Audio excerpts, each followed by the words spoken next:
Hey guys, so in today's video, let's see how we can create these form submissions.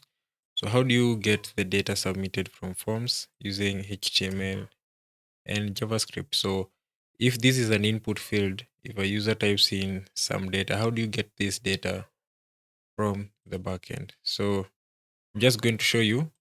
For instance, if you try to submit this form with empty fields, you'll get an alert that says invalid data. So if I put my title like test title and then I don't put the description, I'm still going to get invalid data. And then finally we can do the description. And then if we post, you can see now the data is shown here. So in my case, I'm not submitting this data to a backend yet, but I'm getting this data from JavaScript and then showing it in the UI. So that's what we are going to work on. So in my Visual Studio Code, you can see I have an empty project. So this is useful in case you are following along. So create an index.html file and then create another file, call it style.css, and then a final file and call it script.js. So we go back to the index.html file, and then here is where we type the exclamation mark and then press enter so that the Emmet extension can generate the boiler HTML code. And then in VS Code, we do have a way to go live. If you check here on the bottom, you can see a button that says go live. So go live in VS Code means this is an extension that helps you serve HTML in the browser. So I'm just going to stop my other window from running, and then now I can go live. You just click the go live. If you don't have the extension, go to the extensions tab and search for live server, and then you'll be able to see the go live button. Make sure you click it whenever you are in an HTML file that you want to serve. So you can see on the bottom it says server is started and starting on port 5500. So let's get started. So the first thing you need to do is to create the UI for the code. So what I'm going to do here, first I'm going to link the CSS file. So that's the CSS file. It matches the name. So we have style.css, which matches up with the style.css there on top. And then finally, I need to link the JS file.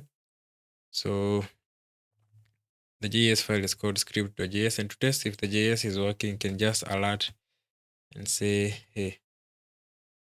And then you can see the alert working. So that means JavaScript is working in this script. So let's go quickly and create both the two inputs. So I'm just going to wrap them inside a form. And a form generally requires an action. An action is where do you want to post this data to. So the default behavior of JavaScript forms is to submit to a URL. This is useful in some of the frameworks like PHP, whereby you just submit to a form and then you handle the data in that route. But in our case, we want to handle this using JavaScript. We don't want to go to a new route. So just going to leave it empty. We can give it a class of something like form wrapper. And then inside the form, I'm going to create a heading tag and then call it something like form submissions. You can see it shows up there.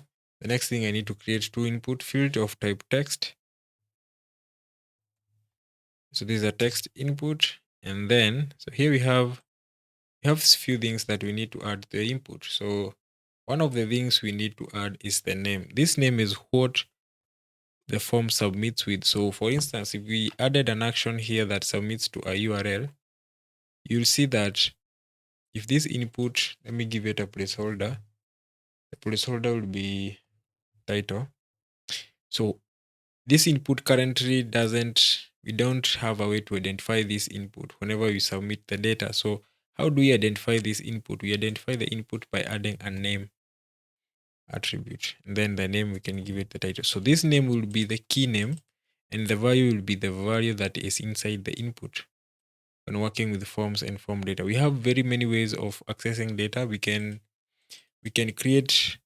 access this element and get the value in that element, but working with like too many forms or too many inputs, like 50 inputs, that will be too much work to do. Just let the default behaviors of HTML take place. So the next thing we need to add is another input. And then the type for this is still text. This one is for the description. This placeholder is description. And then the name will be description. So this is the name that we will find whenever we submit this form. So we're going to call it description, just like that. So we do have the two inputs. The final thing, we need a button to submit this form. So we create a button and then say post or something. You can give it, and the way we denote this is a button that submits the nearest parent form is by using the type of submit on the button. All right. So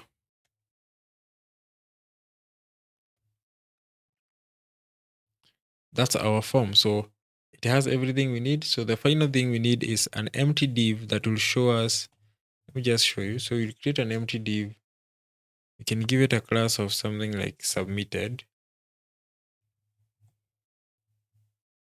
A class of submitted, and inside here it will hold paragraph tags of like title, then test title. This is what we are looking at. So this will be the final data. So I'm just going to leave it at that. And then we can go to the CSS file and then we can start styling. So the first thing is to add the prerequisites when working with CSS is that we first remove the margins on all elements.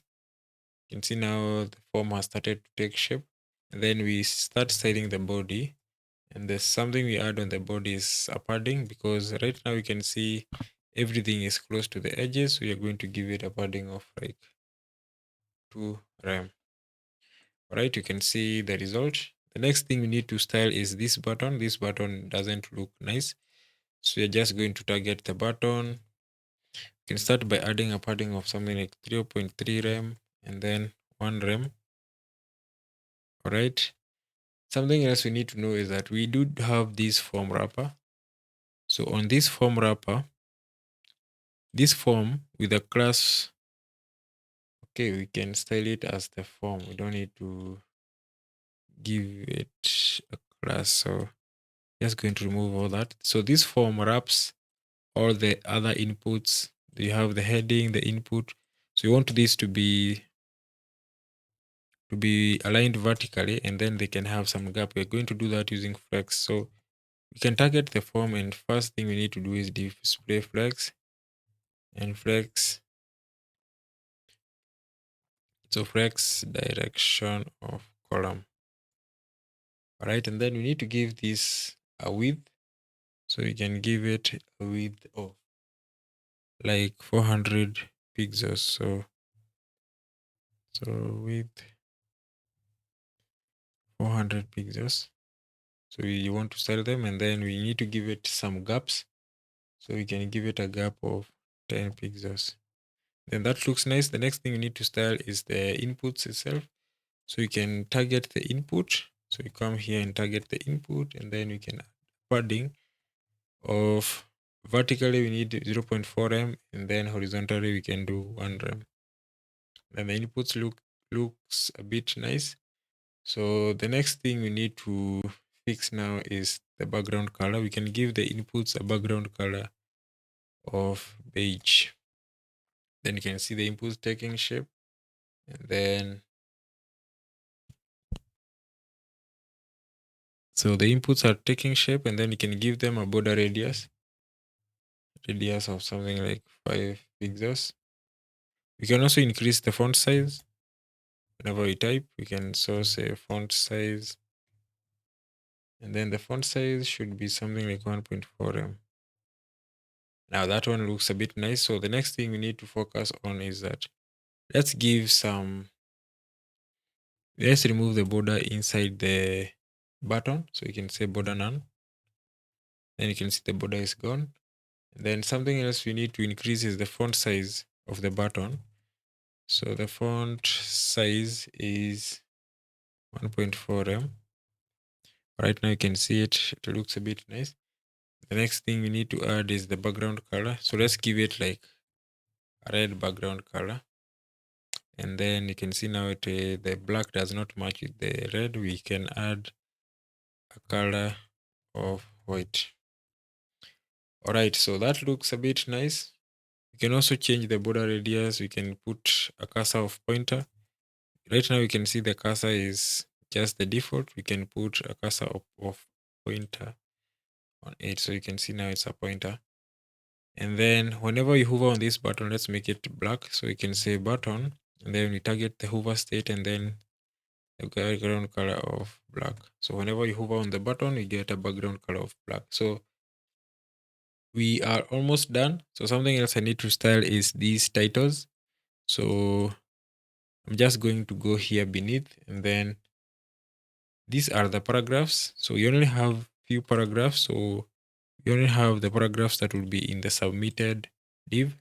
So you can say P, then font size of like 20 pixels. I think that will look a bit nice. And then the parent of this, we want it to be displayed flex here, and then a flex direction of column, so that whenever you have more, I think this one is also okay. So we can stop at there so that we can focus on JavaScript. So the first thing we need to do in JavaScript is to get access to the form. The form, we only have one form, so we can reference by the tag. So we can say const form is equals to document.query document.query selector. We can select the form. So you can select the form. Since we only have one form, we can select it. The next thing we need access to is the submitted div. So this is the div that will show the results. We need access to this div with a class of submitted. So you can copy that, and then we can call it submitted is equals to document.query selector, and then we can grab the dot submitted. The reason we use the dot submitted is because this is a class. This is how you access a class. The next thing we need to do is to add an event listener. We can add an event listener called submit on the form. So we have access to the form.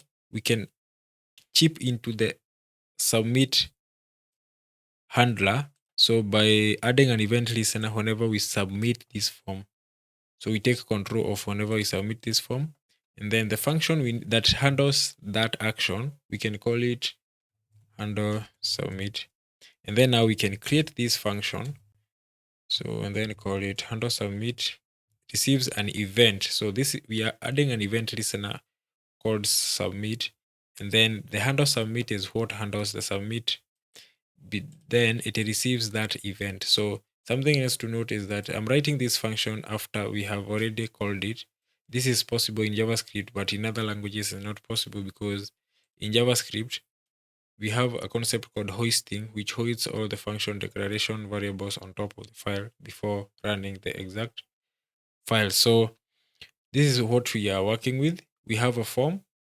We grabbed the form from the DOM, and then we added an event listener. And then the event we are listening on is submit. And whenever this event is captured, we call this function, passing it the event. So something else we need to do right now, let's see what happens. So if I do that, look at here on top, you can see we have title, DDDF, description. We also have it as DDF. So what do we do now? So what we need to do is that we need to call something called a method in JavaScript called event.preventDefault. So the first thing we need to do is event, we call the prevent default. We want to prevent that default behavior because we need access to the values and you don't need to refresh the screen. So something we need to start is we need to get the data from the form. We use the form data constructor and then pass it the form. How do we get the form? We can pass it this form, or we can use the event. The event already has that form. So we can say event.target. So the event.target will give us access to that form. Next thing is that we need to grab the values that we need from the form. So this one will go ahead and destructure the form values from this form element so that the inputs present. So we can say const title is equals to data.get, then you can get the title. We do the same for the description.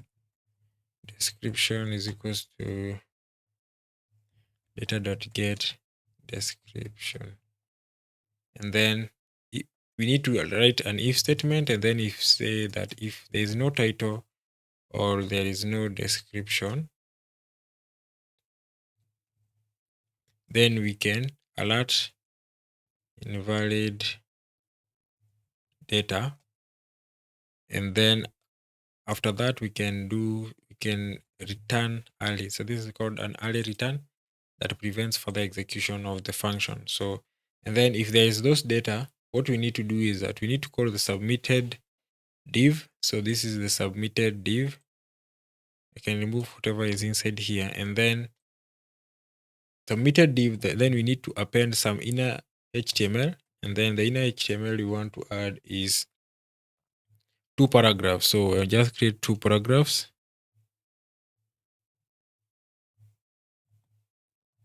And then the first paragraph will carry the title. So we can say title, colon, then title, and then the description, colon, dollar, description. And then if we do run this, we can say test title, and then test description. We can see we get the data. So now at this point, we have the title and the description, and we can submit now this to the backends. So that's it, guys. That's how you work with the forms. This is a simple scenario, but you do have more complex way of working with forms. So make sure you like and follow and share with your friends. Thank you.